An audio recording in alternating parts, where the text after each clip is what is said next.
guys, welcome to the first skirt tutorial. This video is going to be pretty simple. I'm just going to show you how to put together your paper patterns. A lot of you have probably figured this out before I even post the video, but just in case, so that they're all correct, here we go.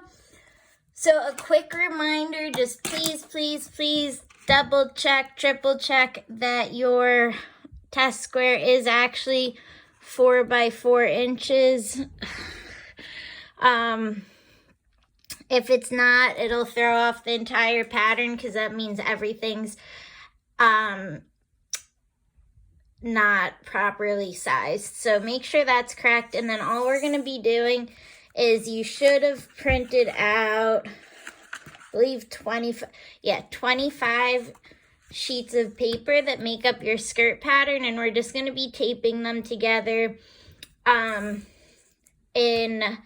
pretty sure it's in rows of 5. So the first thing you're going to do is tape together the first row, and you'll notice that the pieces want to go together at those little triangles, but the printer doesn't print it out perfectly. So for the first row, I just suggest cutting off the left side of pieces 2, 3, 4, and 5. Yeah, and then 6 starts the next row. So I'm just gonna go ahead and snip right there, and then you'll be able to just tape and overlap those pieces, making sure that the triangles match up. So I'm going to go ahead and connect my first row.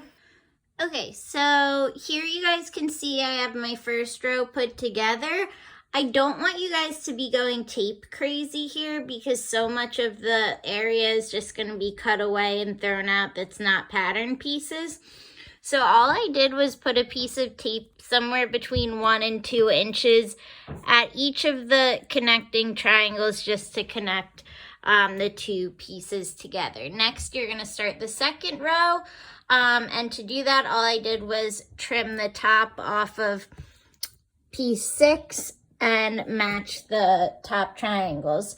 So you'll continue that down the row. For the rest of the row, you're going to want to snip off the extra paper on the left side again, and then also on the top, and then you'll be overlapping in order to match up your 2 triangles. So for this, all I'm going to do is put a piece of tape here, a piece of tape here, and then I do like to put a small piece of tape in all of the corner sections just to keep everything attached. But like I said, you don't need to be covering the entire edges of the paper with tape, just enough to keep it together. And then when you cut out your pattern pieces, if you need to, you can add more tape on the pieces we're actually going to be using.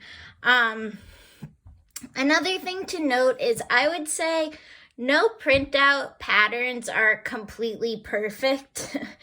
Sometimes they actually line up pretty off. This one's pretty good. I would say it lines up like 98.5% correctly, but you will notice there's times that you can't get like both triangles to be completely perfect. So just don't worry about it. Do the best you can. The most important thing is like when you see these cutting lines for your pattern pieces, that those are lining up. So if this triangle is not matching up perfectly, but it's just free area, don't drive yourself nuts over it. All right, so you want to go ahead and continue to connect the pieces for all 25. And I'll show you an image of what that looks like at the end. And I know this would be a lot easier on the tables in the workroom. Unfortunately, we don't have that amenity right now, so I'm on my dining room floor, so just use whatever area you can, because this is going to be pretty big. It's going to be about, I would say like 4 feet by 5 feet or so. So give yourself enough space to work see them on the floor next to my records right now. So just do your best, and again, I'll show you the finished pattern in a minute. Right. All right.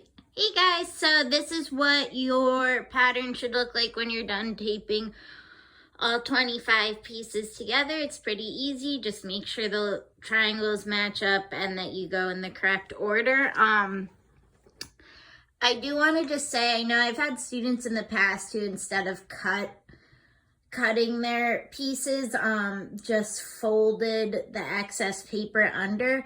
And I do suggest you avoid doing that, just because it gets really messy, and when you go to cut out the pattern pieces, there's this extra bulk and they won't lay flat on your fabric. So even if it takes a little longer, I do recommend you cutting the pieces to size and not just folding the excess paper over. So once you have your paper all together, in the next video, we're going to look at the different sizes and the key, decide what size you want to make based off of the measurements, find the pattern on the key to follow, and then you guys will be cutting out the pattern pieces so that they start to actually look like a skirt with the darts and everything. So I will see you next time for that. Thanks, guys.